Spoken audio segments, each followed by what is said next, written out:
प्रणाम उत्तराखंड। आज आप सभी के सामने एक गंभीर विषय को लेकर आया हूं और जो सवाल है वो उत्तराखंड में जो संवैधानिक संस्थाएं हैं वो किस प्रकार से अपने कर्तव्यों का निर्वहन कर रही है।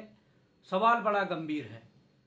सवाल इसलिए गंभीर हो जाता है कि जिस विषय पर मैं बात करने वाला हूं वो मुझे लगता है कि प्रदेश के वो तमाम जागरूक जनमानस जो राजनीति को समझते हैं, जो इस प्रदेश को समझते हैं, जो यहाँ के विधायकों, अधिकारियों, यहाँ के शासन प्रशासन की कार्य प्रणाली को समझते हैं, मुझे लगता है कि कहीं ना कहीं उन सबको इस बात की जानकारी होगी कि जब 2022 का जब चुनाव हुआ, उस चुनाव में इस प्रदेश के भीतर निर्दलीय रूप में 2 विधायक चुने गए और 2 बसपा के विधायक चुने गए और बाकी कांग्रेस और भाजपा के विधायक चुनेगी। पर संविधान के अनुसार निर्दलीय जो चुने गए विधायक थे उनमें से एक विधायक जिनका ऊपर नाम भी डाला हुआ है, खानपुर के विधायक उमेश कुमार जी जो हैं, वो एक पार्टी बनाते हैं और अप्रैल 2023 में उसकी लॉन्चिंग होती है और वो पार्टी उत्तराखंड जनता पार्टी होती है। उस पार्टी को बनाने के बाद वो उसमें अपने आप राष्ट्रीय अध्यक्ष होते हैं और बड़े धूमधाम से उसकी लॉन्चिंग भी करते हैं। और जब लॉन्चिंग होती है तो मैं समझता हूं कि ये प्रदेश के समस्त उन जागरूक जो नागरिक हैं उन सबके संज्ञान में होगा कि बड़े बड़े अखबारों ने, वो चाहे अमर उजाला की हेडिंग हो, अमर उजाला लिखते हैं कि निर्दलीय विधायक उमेश कुमार ने बनाई उत्तराखंड जनता पार्टी। क्या अमर उजाला झूठा है या हिंदुस्तान झूठा है? हिंदुस्तान लिखता है कि खानपुर विधायक उमेश कुमार ने नया क्षेत्रीय दल बनाया है और इसके अलावा दैनिक जागरण भी लिखता है कि विधायक उमेश कुमार ने बनाई उत्तराखंड जनता पार्टी। ये सारे साक्ष्य प्रदेश के बड़े बड़े जो अखबार है उनमें तैर रहे थे। ये सारे साक्ष्य कुछ डिजिटल चैनल जो थे उसमें तैर रहे थे और ये सारे साक्ष्य उस स्थान पर, जिस स्थान पर इसकी लॉन्चिंग हुई वहां पर थे। इसके बीच क्या होता है कि एक व्यक्ति जो रविंदर सिंह है, जो निवासी ग्राम पनियाला चंदापुर पोस्ट ऑफिस खास तहसील रुड़की हरिद्वार का रहने वाला है, वो उमेश कुमार जी के खिलाफ विधानसभा अध्यक्ष के यहाँ एक रिट डालते हैं कि भाई इन्होंने भारत के संविधान की जो 10वीं अनुसूची है उसमें जो दल बदल कानून है उसका उल्लंघन किया है और इसके तहत इनकी विधायकी जानी चाहिए। ये याचिका विधानसभा अध्यक्ष श्रीमती रितु खंडूर जी के यहाँ लगती है। परंतु आज 2025 फरवरी चल रहा है और अप्रैल 2023 को ये उल्लंघन हुआ है, 2022 को ये उल्लंघन हुआ है। तो मैं कहना चाहता हूं कि इतनी क्या मजबूरी चाहे विधानसभा अध्यक्ष जी की हो या भाजपा के जो और विधायक हैं या भाजपा की जो सरकार है उनकी हो या जो मित्र विपक्ष के रूप में इस प्रदेश में काम कर रहे हैं या उनकी हो। ऐसी क्या मजबूरी है कि एक विधायक जिसने संविधान के 10वीं अनुसूची जो दल बदल कानून जिसमें है उसका उल्लंघन किया, उसकी विधायकी नहीं जा रही है। ऐसा विधायक जिसने विधानसभा सत्र के अंतर्गत बड़ा आरोप लगाया कि उत्तराखंड सरकार को गिराने के लिए 500 करोड़ की डील हुई है, 500 करोड़ में उत्तराखंड सरकार गिर जाएगी, ऐसा गंभीर सवाल अगर किसी विधायक ने किया, क्या उससे स्पष्टीकरण लिया गया? नहीं लिया गया। क्यों नहीं लिया गया? क्या उत्तराखंड सरकार उनसे डरती है? क्या उत्तराखंड का विपक्ष है उनसे डरता है? क्या जो संवैधानिक पद पर बैठी हमारे माननीय अध्यक्ष जी हैं श्रीमती रितु खंडूर जी, क्या उनसे डरती है? क्यों अपने पद का जो पावर है उसका उपयोग क्यों नहीं कर पा रहे हैं? आज ये सवाल बॉबी पंवार जनता के माध्यम से पूछना चाह रहा है। जनता ने, कई लोगों ने मुझे ये चीजें दी है और ये सवाल जायज भी है, क्योंकि हमने देखा है 2022 के चुनाव को बड़े करीबी से देखा है और उससे पहले जब भाजपा कि लोगों ने अलग अलग दलों से विधायकों को तोड़कर अपने दलों में सम्मिलित किया और उस समय उनका टाइम पीरियड रहा हुआ था। उसमें मैं एक नाम कहूँ तो भीमताल के जो उस समय के निर्दलीय विधायक थे राम सिंह केड़ा जी, उनको भाजपा में शामिल किया गया और एक सत्र बचा हुआ था। धनोल्टी के निर्दलीय विधायक उस समय प्रीतम सिंह पंवार जी को भाजपा में शामिल किया गया और अंतिम विधानसभा सत्र बचा हुआ था। तब इस विधानसभा के अंदर अध्यक्ष की कुर्सी पर, विधानसभा अध्यक्ष की कुर्सी पर प्रेमचंद अग्रवाल जी बैठे थे और नेता प्रतिपक्ष के रूप में कांग्रेस के वरिष्ठ नेता श्री प्रीतम सिंह जी बैठे थे और यही सवाल कांग्रेस के विधायक काजी निजामुद्दीन जी ने उठाया था और उसके बाद संविधान के 10वीं सूची में लिखी गई जो चीज है दल बदल कानून, उसके तहत उन पर कार्रवाई हुई और प्रीतम पंवार जी और राम सिंह केड़ा जी की विदाई की गई। क्या इस प्रदेश के अंदर अलग अलग लोगों के लिए अलग अलग कानून हैं? क्या इस प्रदेश के अंदर सत्ता पक्ष, विपक्ष या निर्दलीय से आए हुए लोग या अन्य प्रकार के कुछ लोग, उनके लिए अलग कानून है? जब कांग्रेस के विधायक उस समय ये बात उठा सकते थे, जब वही अध्यक्ष के रूप में प्रेमचंद अग्रवाल जी जब वहां थे वो कार्रवाई कर सकते थे, जब नेता प्रतिपक्ष के रूप में प्रीतम सिंह जी उस समय इस बात को सबके सामने सुना, देखा और उन पर कार्रवाई करने की जो चीजें हैं वो आगे रखी, जब वो उस समय कर सकते थे, तो आज ऐसा क्या हुआ कि विधायक उमेश कुमार जी, जिन्होंने इस दल बदल कानून का उल्लंघन लगभग 2.5 साल पूर्व कर दिया, उन पर 2.5 साल बाद भी कार्रवाई नहीं हुई। ये आज उत्तराखंड की जनता जानना चाहती है। इस कार्रवाई के लिए क्या जो हमारी माननीय अध्यक्ष जी हैं श्रीमती रितु खंडूरी जी, क्या आपके ऊपर कोई दबाव है जो आप अपने जो अधिकार है उसका आप प्रयोग नहीं कर पा रहे हैं? या सत्ता पक्ष उत्तराखंड सरकार, भाजपा सरकार के कुछ नेताओं के काले कारनामे उमेश कुमार जी के पास है, कुछ लोगों के स्टिंग उनके पास हैं जो उन पर कार्रवाई करने से डर रहे हैं? या कांग्रेस पार्टी के नेता जिन्हें विपक्ष की भूमिका निभाकर इस बात को जोर शोर से विधानसभा के अंदर उठाना चाहिए था, क्या उनके काले कारनामे उमेश कुमार जी के पास है या उनके स्टिंग उमेश कुमार जी के पास है? आज ये बात उत्तराखंड की जनता आपसे पूछना चाहती है। और अगर तुम दूध के धुले हो, अगर तुम संवैधानिक संस्थाओं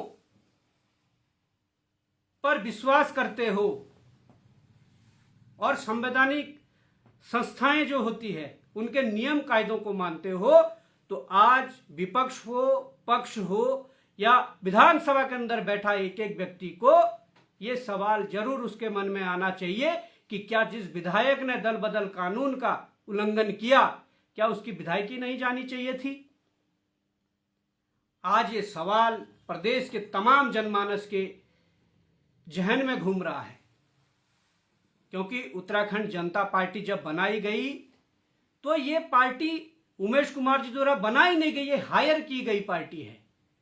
क्योंकि 2022 के चुनाव में भी इस पार्टी से कई प्रत्याशियों ने चुनाव लड़ा है, जिनका चुनाव चिन्ह हेलीकॉप्टर था। और जब इन्होंने ये पार्टी हायर की तो खुद इन्होंने चुनाव निर्दलीय रूप में भले ही लड़ा, अपना चुनाव चिन्ह हेलीकॉप्टर लिया, परंतु चुनाव जीतने के बाद जिस अंदाज में इन्होंने पार्टी की लॉन्चिंग की और वो सारे तथ्य आज भी विधानसभा अध्यक्ष की टेबल पर फाइलों में धूल फांक रहे हैं, तो ये बड़ा दुर्भाग्य है।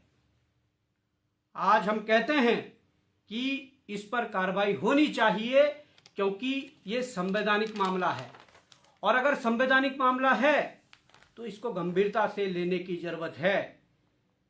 यहां पर दलगत राजनीति से ऊपर उठकर भी विधानसभा अध्यक्ष जी को काम करना पड़ेगा, क्योंकि यहां पर देखा गया है कि लगातार पक्ष भी चुप है, विपक्ष भी चुप है और लोग भी चुप है।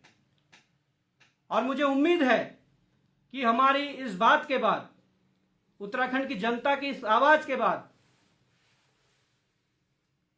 कोई ऐसा विधायक होगा जो उत्तराखंड से प्रेम करता होगा, जो संविधान को मानता होगा, जो संवैधानिक संस्थाओं को मानता होगा, वो जरूर इस विधानसभा सत्र में इस दल बदल कानून के तहत प्रश्न लगवाएगा और उस प्रश्न को पूछेगा कि ऐसी क्या मजबूरी थी कि श्रीमती रितु खंडूड़ी जो विधानसभा अध्यक्ष जी हैं, वो लगातार 2.5 सालों से इस फाइल को दबाए हुए हैं। इसके कारणों के पीछे वो जाएगा और विधानसभा सत्र के अंदर टेबल पटक कर कहेगा कि 2.5 साल से पूरे संवैधानिक जो व्यवस्था है उसका उल्लंघन हुआ है और एक विधायक को बचाने के लिए सब कुछ हो रहा है। जिस विधायक ने झूठ बोलकर यह कहा कि 500 करोड़ में उत्तराखंड सरकार गिर रही है, क्या उत्तराखंड के जो अहम और गंभीर मुद्दे हैं उन मुद्दों को दबाने के लिए इस प्रकार के विधानसभा सत्र बुलाए जाते हैं? और उस विधानसभा सत्र को ऐसे झूठे वहां पर घोषणा करके, ऐसी झूठी बातें बोलकर पूरे उत्तराखंड की जनता का ध्यान उस ओर ढालना चाहते हो? क्या यही विधानसभा सत्र करने का उद्देश्य है? इस विधानसभा सत्र में इस फाइल पर, इस याचिका पर कार्रवाई होनी चाहिए, क्योंकि हमने देखा है, हमने उनका लेटर भी पढ़ा है जिन्होंने इस पर याचिका दायर की है, और उनके अलावा दर्जनों लोगों ने इस मामले पर याचिका दायर की है, क्योंकि मामला गंभीर है और उसमें पूरे तथ्य हैं, एक एक तथ्य हैं। भले ही विधायक उमेश कुमार जी ने वो सारी पोस्टें इंस्टाग्राम से, अपने ट्विटर से, अपने जो तमाम उससे हटा तस्वीरें हैं, आज दैनिक जागरण की जो तस्वीरें हैं वो सारी चीजें आज भी हूबहू है। यहां तक कि डिजिटल चैनल के कुछ जो वीडियोज हैं वो भी है जिसमें वो अपने मुखार बिंदु से कह रहे हैं कि हमने आज पार्टी का उद्घाटन किया है और इस पार्टी को पूरे उत्तराखंड में लॉन्च करेंगे। तो ये दल बदल कानून का उल्लंघन है और दल बदल कानून के तहत इस पर कार्रवाई होनी चाहिए, क्योंकि विपक्ष में वही कांग्रेस बैठी है। जब 2016 में सरकार गिरी और 9 विधायक जब वहां से निकले तो गोविंद सिंह कुंजवाल जी की फीट कांग्रेस ही थपथपा रही थी, जिन्होंने 9 विधायकों पर दल बदल कानून के तहत आवश्यक कार्रवाई करके उन्हें बाहर भेजने का काम किया था। तो आज वो कांग्रेस कैसे चुप रह सकती है? क्या इन सबके काले कारनामे उमेश कुमार जी के पास है? इनके सबके स्टिंग उनके पास हैं, इसलिए कांग्रेस जो विपक्ष को भूमिका निभानी चाहिए इसलिए वो भूमिका नहीं निभा पा रही है? या उत्तराखंड सरकार के विधायक, उनके मंत्री, यहां तक कि मुख्यमंत्री और यहां तक कि संवैधानिक पद पर बैठी हमारी अध्यक्ष जी, क्या आप लोग क्यों डर रहे हैं?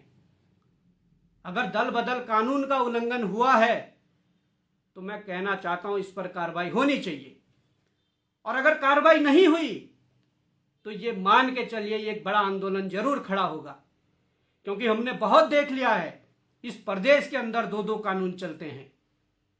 गरीब असहाय व्यक्तियों के लिए अलग कानून है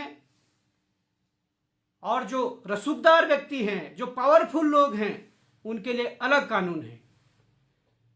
यहां के डीजीपी को भी समझना पड़ेगा कि जब हाईकोर्ट के द्वारा संज्ञान लिया गया तब जाकर जो एसएसपी हरिद्वार को धमका रहे थे, उसके बाद उस पर कार्रवाई करनी पड़ी, मजबूरन मुकदमा करना पड़ा।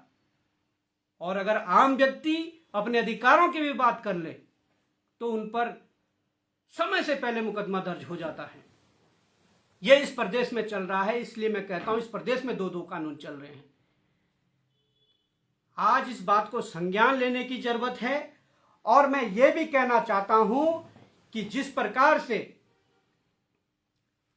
आज इस प्रदेश के भीतर तमाम प्रकार के संवैधानिक संस्थाएं चल रही है, अगर आप लोगों की कार्यशैली ऐसी ही रही, आप लोग अपने कार्यशैली में सुधार नहीं ला पाए, तो निश्चित तौर पर संवैधानिक संस्थाओं से धीरे धीरे लोगों का विश्वास हट रहा है।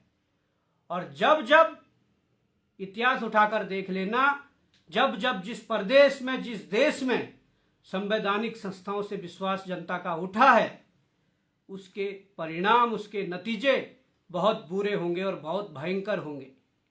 इसका अनुमान ना तो सत्ता पक्ष लगा सकता है, ना विपक्ष लगा सकता है, ना यहाँ का ब्यूरोक्रेट लगा सकता है, और ना यहाँ की जनता लगा सकती है। मैं इसलिए कह रहा हूं कि यह बड़ा गंभीर मुद्दा है।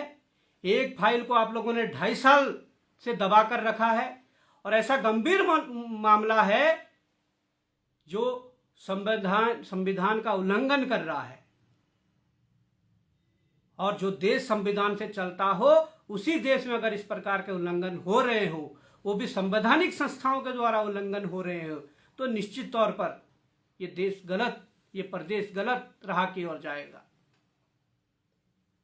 इसलिए आज जरूरी है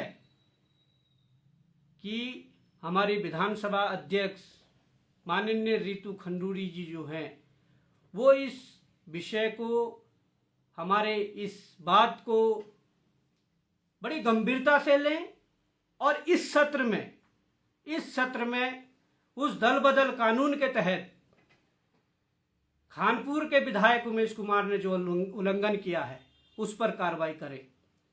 अन्यथा ये आंदोलन होगा, ये आंदोलन कोटद्वार से शुरू होगा, कोटद्वार से लेकर विधानसभा घेराव से लेकर विधानसभा अध्यक्ष के आवास के घेराव तक ये शुरू होगा। ये मैं आज अपने इस लाइव के माध्यम से बता देना चाहता हूं, क्योंकि हम लोगों ने संवैधानिक जो संस्थाओं का जो विश्वसनीयता घट रही है, हम इससे काफ़ी परेशान हैं, हम आहत हैं। अब इससे ज़्यादा हम और आहत नहीं होना चाहते। अगर संवैधानिक संस्थाओं ने भी अपनी कार्यशैली में सुधार नहीं लाया, तो निश्चित तौर पर हमें अपना जो कदम है वो आगे बढ़ाना पड़ेगा, क्योंकि यही वो उत्तराखंड है जिस उत्तराखंड के विधानसभा में यहाँ के नेताओं ने अपने लोगों को, अपने भतीजों को, अपने चाचा को, अपने भाइयों को, अपने बहनों को बैकडोर के माध्यम से तदर्थ नियुक्ति के तहत 1-1 लाख, 1.5 लाख की सैलरी पर वहां पर रखा था। यही वो विधानसभा है। और जब उन्हें हटाया गया, तो उसके बाद से ये विधानसभा लगातार चल रहा है। तो इसका मतलब कि अनावश्यक रूप से उन लोगों को भरा गया था, अनावश्यक रूप से वहां पर वो लोग भरे गए थे। और जिन उत्तराखंड के बेरोजगार नौजवानों ने 1400 रुपए फीस देकर फॉर्म भरे थे, उन फॉर्मों का आज पता भी नहीं है कि वो फॉर्म कहां गए। उनका आज पता भी नहीं है, ना उनकी फीस वापस की गई 3 से 4 साल बाद, और ना उनके परीक्षाएं करवाई गई, ना उनकी नियुक्तियां करवाई गई। जब तुम लोगों ने अपने भाई भतीजावाद करके अपने लोगों को वहां पर लगा रखा था, तब सब ठीक चल रहा था। कोई बेरोजगार नौजवान यदि अपने काबिलियत के अनुसार उस पद पर आना चाहता था, तो कहीं ना कहीं आप लोगों ने उनका वो फीस का पैसा, जो 1400 रुपये फीस ली गई एक एक व्यक्ति से, वो भी खाया, और उनको उसके लिए अवसर भी नहीं दिया कि आप आइए, और अवसर आपको देते हैं कि आप यहाँ आने योग्य हैं या नहीं है। ये बड़े गंभीर प्रश्न हैं, और ये बड़े गंभीर जो प्रश्न हैं, ये केवल और केवल संवैधानिक संस्थाओं की विश्वसनीयता को कम कर रहे हैं, उनकी विश्वसनीयता को घटा रहे हैं, उनकी विश्वसनीयता पर प्रश्न चिन्ह खड़े कर रहे हैं। आज मैं यही कहना चाहता हूं कि ये सारे प्रश्न दोबारा न दोहराना पड़े, इसलिए इस विधानसभा सत्र में मुख्य रूप से इस दल बदल कानून के तहत खानपुर विधायक उमेश कुमार पर कार्रवाई होनी चाहिए। अगर नहीं हुई तो निश्चित तौर पर यह उत्तराखंड एक बड़े जन आंदोलन के लिए तैयार है, और उस जन आंदोलन से ही कुछ नया निकलेगा। इसलिए आपको ये कार्रवाई करनी है तो करिए, नहीं तो हमारे अगले कदम की आप प्रतीक्षा करिए। तब तक के लिए जय हिंद, जय भारत, जय उत्तराखंड।